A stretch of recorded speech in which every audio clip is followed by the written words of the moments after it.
Today we'd like to review some of the history involved in Dad with respect to meeting the mom, his early years in New York, and his career.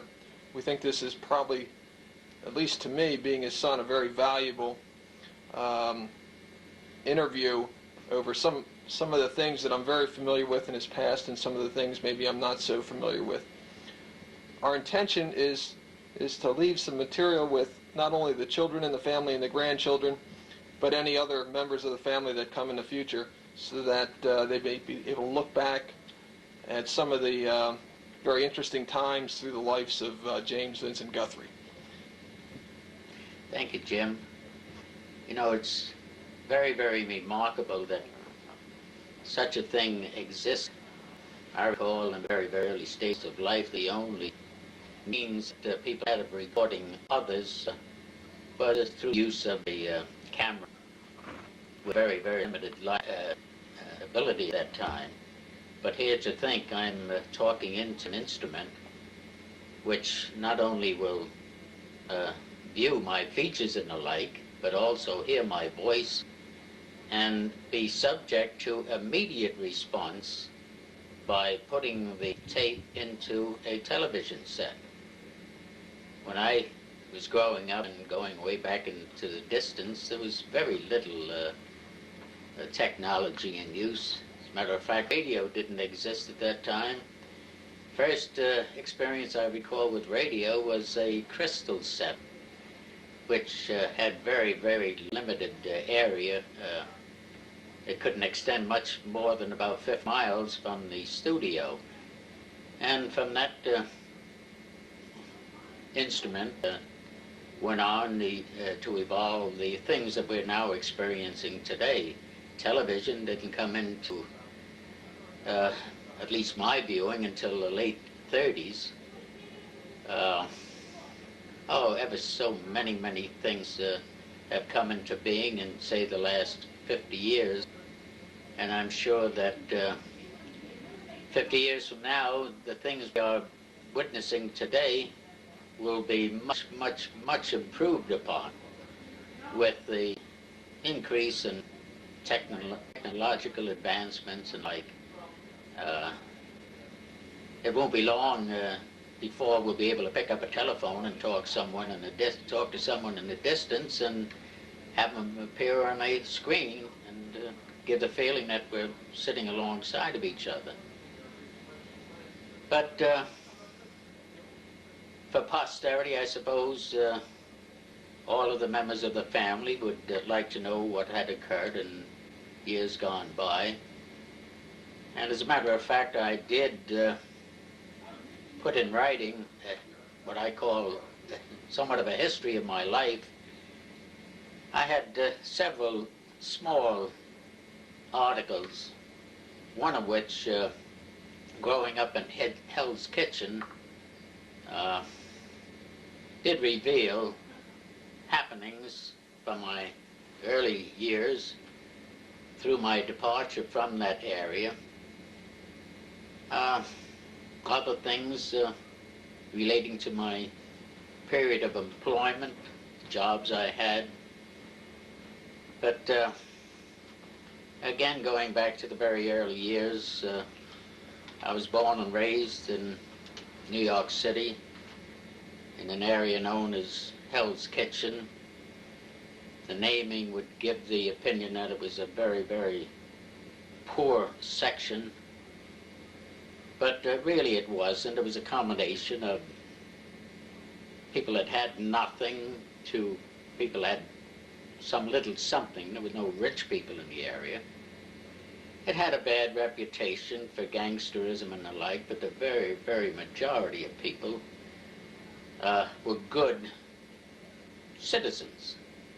Primarily people that earn their living by the sweat of their brow, people in the longshore industry, people in the construction industry, all the real jobs that required brawn, so to speak.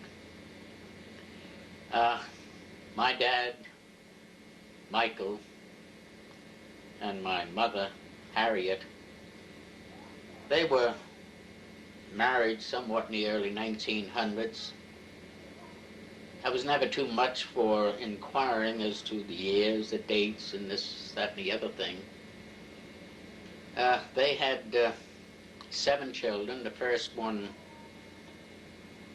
named Frances, a little girl, had passed away in the very, very early stages of life. I don't think she was more than a year or so old. I don't know what the tragedy about, but it was not unusual for diseases to come along in that period of time, and there was no real medical advancements, so that diphtheria, for instance, was a very, very serious disease. Measles, whooping cough, chicken pox, all of these things existed, and the medicines to cure them were lacking. So really I don't know what happened to our little Frances, but following her there were 6 of us to come along, 5 boys and a girl. My brother John was the first, to be followed by Fully. Incidentally, he was called Fully all through his lifetime simply because he was baptized on the day that a big parade was happening in New York to celebrate the Henry Hudson movement up into the Hudson River. So he became known as Fully down through the years. I was to follow Fully, and beyond me there came Michael, then Rita, and then finally Frankie. Our lifetime, as I think back in the early stages, and I'm talking about the pre-teen era, we didn't have much, but we never knew that we were poor, so to speak. Much happiness existed. But unfortunately, our mother, while carrying an infant,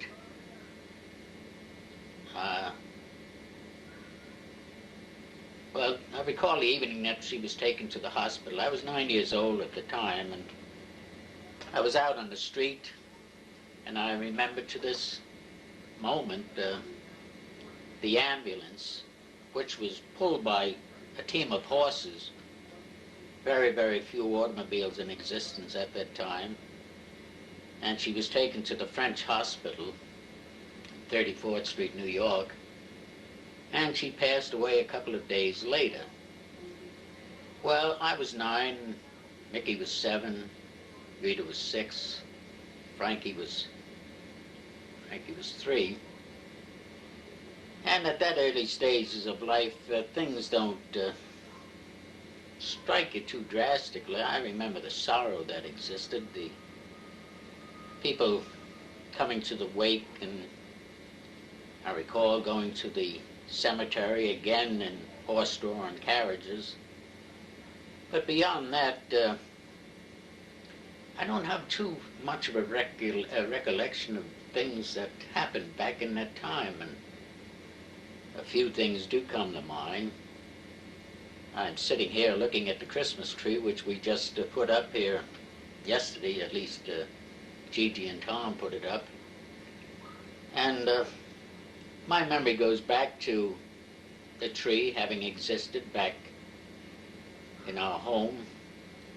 And I have a faint recollection of lying in bed one night while my mother and her mother, who of course was my grandmother, and my dad putting the trimmings on the tree. Just simply a faint recollection, because I couldn't have been much more than 7 or 8 years of age. An interesting thing about the tree at that time was it was equipped with instruments that would hold a candle, and secured to the tree, the candles could be lit and provide a magnificent sight. But